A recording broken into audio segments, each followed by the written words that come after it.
പാവം പയ്യനാ ശരിക്കും പറഞ്ഞാല്. വെറുതെ ആൾക്കാർക്ക് അറിയാൻ പാടില്ലായിട്ടാണ്. ഇപ്പം എനിക്കും വരാറുണ്ട് ഇതേപോലത്തെ.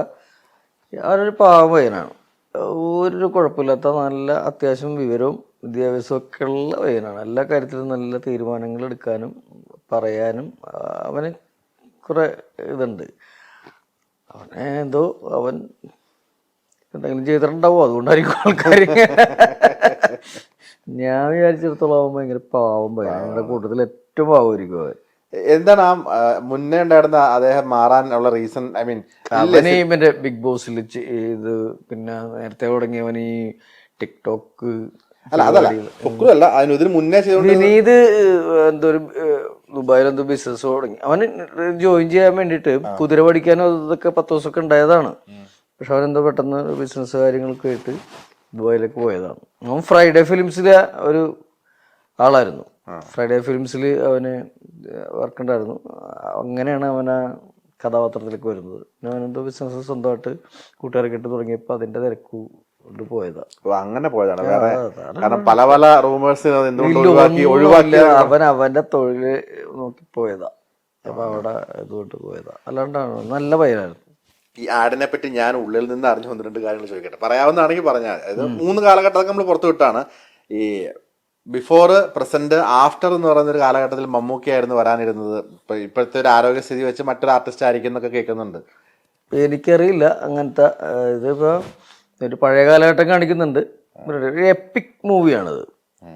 എപ്പിക് കോമഡി എപ്പിക് മൂവി എന്ന് പറഞ്ഞാൽ ഇതുവരെ മലയാളത്തിൽ വന്നിട്ടില്ല. വർക്കൗട്ടായാൽ നല്ല സംഭവമായിരിക്കും. ഓക്കെ ഓക്കെ ഓക്കെ ചേട്ടാ, പിന്നെ ഇലക്ഷൻ വരുവാണ് അടുത്തത്. അപ്പം ഇപ്പോൾ കേൾക്കുന്ന കാര്യങ്ങൾ എന്ന് വെച്ചാൽ ഒരുപാട് പാർട്ടിക്കാരെ, ഒരുപാട് സെലിബ്രിറ്റി മത്സരാർത്ഥികളെ നിർത്തി, അപ്രതീക്ഷിതമായിട്ടുള്ള മത്സരാർത്ഥികളെ നിർത്തി സ്റ്റാർ കാൻഡിഡേറ്റ്സിനെ ഇറക്കാനുള്ള പരിപാടികളാണെന്ന് ഇങ്ങനെ പല, ഇപ്പൊ ആസിഫിന്റെ പേര് കേൾക്കുന്നുണ്ട്, പിഷാരടിയുടെ പേര് കേൾക്കുന്നുണ്ട്, പലരുടെയും പേര് കേൾക്കുന്നുണ്ട്, ഐ എം വിജയൻ സാറിന്റെ പേര് കേൾക്കുന്നുണ്ട്. അപ്പം ഒരുപാട് പേരുടെ പേരുകൾ ഇങ്ങനെ കേൾക്കുന്നുണ്ട്. അപ്പം കഴിഞ്ഞ തവണ ചേട്ടൻ മത്സരിച്ചതാണ്. അപ്പം ഇത്തവണ ഈ ഒരു പ്രേക്ഷകർ, ഇപ്പം തമിഴ്നാട്ടിലെ ഒരു രാഷ്ട്രീയ സാഹചര്യം നമുക്കറിയാം, അവരൊരു സ്റ്റാർഡം കണ്ട് വോട്ട് ചെയ്യുന്ന പ്രേക്ഷകരാണ്. കേരളത്തിൽ അത് എത്രത്തോളം വർക്കൗട്ട് ആവില്ല. സ്റ്റാർഡം വെച്ചിട്ടുള്ള രീതി കേരളത്തിൽ വർക്കൗട്ട് ആകാൻ ഭയങ്കര ബുദ്ധിമുട്ടാണ്. അത് എനിക്ക് തോന്നുന്നില്ല. ഞാൻ പടിപടിയായിട്ട് വന്ന ഒരാളാണ്. ഞാൻ സ്കൂളിൽ പഠിക്കുമ്പോൾ സ്കൂൾ ലീഡറായിരുന്നു. നാട്ടിൽ യൂത്ത് കോൺഗ്രസിൻ്റെ ഭാരവാഹിയായിരുന്നു. കോളേജിൽ പഠിക്കുമ്പോൾ ഞാൻ കേസിൻ്റെ ജില്ലാ സെക്രട്ടറി ആയിരുന്നു. സേവാദൾ എന്നുള്ള സംഘടനയുണ്ട് കോൺഗ്രസ്സിൽ. അതിൽ ഞാൻ എല്ലാ ക്യാമ്പിലും പങ്കെടുത്തതാണ്. State best കേഡറ്റായിരുന്നു. അത് കഴിഞ്ഞിട്ടാണ് ഞാൻ നിയമസഭാ തെരഞ്ഞെടുപ്പ് മത്സരിക്കുന്നത്. അതേപോലെ കോൺഗ്രസ് എന്ന് പറഞ്ഞ് സിനിമയിൽ ഉയർത്തി പറഞ്ഞ ഒരാളാണ് ഞാൻ. സലിം ചേട്ടനും പിഷാരടി ഞാൻ ഇലക്ഷൻ എന്ന ടൈമിലാണ് പാർട്ടിയിലേക്ക് വരുന്നത്. അങ്ങനെ കുറേ പേരൊക്കെ ഉണ്ടാവും.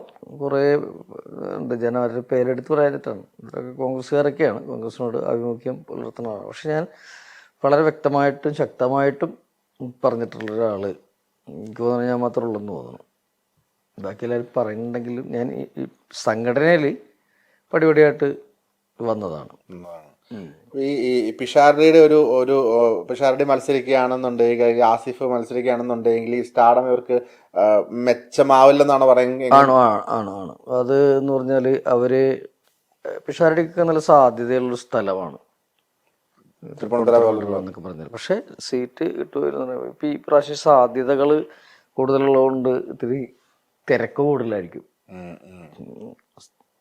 സ്ഥാനം കിട്ടാൻ വേണ്ടിയിട്ടുള്ള അനുകൂലമായ ഒരു കാറ്റാണ് ഈ കാറ്റ് ഉള്ളത് കൊണ്ട് സീറ്റ് കിട്ടുന്നത് എങ്ങനെയാണെന്ന് അനുസരിച്ചിരിക്കും കാര്യങ്ങൾ. സീറ്റ് കിട്ടിയാൽ അനുകൂലമായിരിക്കും. മനസ്സിലായി. കഴിഞ്ഞ തവണ ചേട്ടൻ മറ്റൊരു സ്ഥലത്താരോ വേറെ ഏതെങ്കിലും ഒരു ഏരിയയിലായിരുന്നു നിന്നിരുന്നുണ്ടെങ്കിൽ വിധി മറ്റൊന്നാവെന്ന് തോന്നിയിട്ടുണ്ടായിരുന്നു? എനിക്ക് കുന്നത്തുനാടൊക്കെ പറഞ്ഞതാണ്. ശ്രീനിജനാണ് അവിടെ ജയിച്ചത്. ഒരിക്കൽ ശ്രീനിജനും ഞാനും കൂടി ഒരു ഫ്ലൈറ്റ് യാത്രയിൽ പുള്ളിനോട് പറയുകയും ചെയ്തായിരുന്നു, താൻ വന്നിരുന്നു വെച്ചെങ്കിൽ ടൈറ്റ് ആയേനെ, അങ്ങനെയൊക്കെ പറഞ്ഞായിരുന്നു. എനിക്ക് പരിചയമില്ലാത്തൊരു സ്ഥലത്താണ് ഞാൻ പോയി നിന്നതും നിർത്തിയതും. എങ്ങനെ കിട്ടി എന്നൊന്നും എനിക്കറിയാൻ പാടില്ല. ഞാൻ സീറ്റിന് വേണ്ടി ഇതുവരെ ആരുടെ പുറകെ പോയിട്ടില്ല, ഒന്നുമില്ല. പാർട്ടി എന്നെ നിർത്തി, ഞാൻ അവിടെ നിന്നു എന്നുള്ളതാണ്. അത് എനിക്ക് കുന്നത്ത് നാടായിരുന്നെങ്കിൽ കുറച്ചും കൂടി ബെറ്റർ ആയിരുന്നു എന്ന് എനിക്ക് തോന്നിയിട്ടുണ്ട്. ഇതിനോട് അവിടുത്തെ സിറ്റിംഗ് എം എൽ എ തന്നെ എന്നോടൊന്ന് മത്സരിക്കാൻ പറഞ്ഞ ഒരാളാണ്. ഓക്കെ, അന്ന് ഓക്കെ.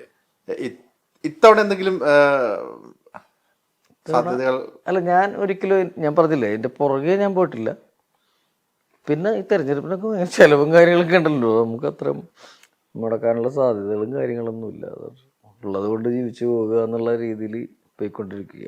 തെരഞ്ഞെടുപ്പിന് ഇപ്പോൾ ഒരുപാട് ചിലവും കാര്യങ്ങളൊക്കെ ഉണ്ട്. പാർട്ടി കുറേ ചിലവാക്കും, പക്ഷെ നമ്മൾ ചിലവാക്കേണ്ടി വരും, നമ്മളുടെ വസ്തുതയാണ്. ഓക്കെ, നമ്മളുടെ കയ്യിൽ നിന്നും ഇറങ്ങും. പിന്നില്ല മൊത്തം അത് കമ്മ്യൂണിസ്റ്റ് പാർട്ടിയുടെ പോലെയല്ല. കോൺഗ്രസ് പാർട്ടിയിൽ എന്തായാലും പൈസ കുറച്ച് ഇറക്കേണ്ടിയൊക്കെ വരും. അങ്ങനത്തെ ഒരു സാഹചര്യം വരും, നിലവിലുണ്ടാവും. ഞാനൊരു ക്യൂരിയോസിറ്റിക്ക് ചോദിക്കട്ടെ, ഇപ്പൊ കഴിഞ്ഞ തവണ മത്സരിച്ചപ്പോൾ ചേട്ടൻ്റെ കയ്യിൽ നിന്ന് എത്ര ഇറങ്ങിയിട്ടുണ്ടോ? ഒന്നും ഉണ്ടായില്ല. അതുകൊണ്ടാണോ? ആ, എൻ്റേതൊന്നും മുടക്കേണ്ടി വന്നില്ല. എന്നെ കുഞ്ഞാലി സാറും രമേശ് ചെന്നിത്തല സാറും സി വേണുഗോപാലും വീടും ചാണ്ടിയുമ്മനും എല്ലാവരും സഹായിച്ചിട്ടുണ്ട്. അപ്പൊ ഇത്തവണ പിന്നെ ഇങ്ങനെ ഇറങ്ങേണ്ടി വരും പറയാനുള്ള റീസൺ?